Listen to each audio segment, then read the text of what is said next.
приходиш, коли я лину, споглядаєш, чи я згляну. Твоє світло торкає тишу, і я впізнаю тебе знову. І серце тихо промовляє: без тебе я лиш тінь, не світло.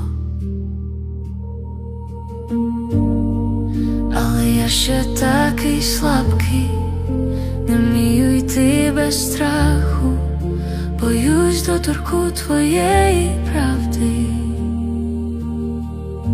Побачу, як темрява в мені, та все шукаю твоїх очей, повних спокій, як вдома. Біля тебе я живу, біля тебе спокій мій. У твоїх долонях тиша, і я дихаю, мов перше.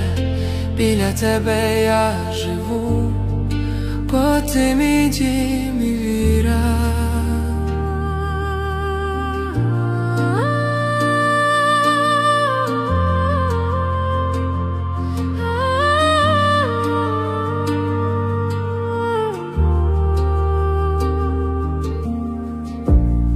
Я написав тобі всі пісні, що носив мовчки в серці.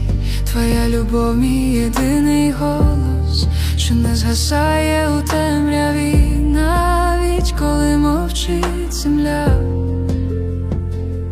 Твоє світло звучить у мені.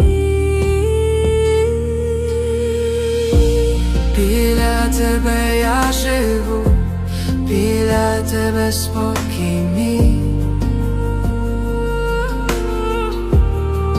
Ти вдихаєш мені життя, і я дякую, що ти є.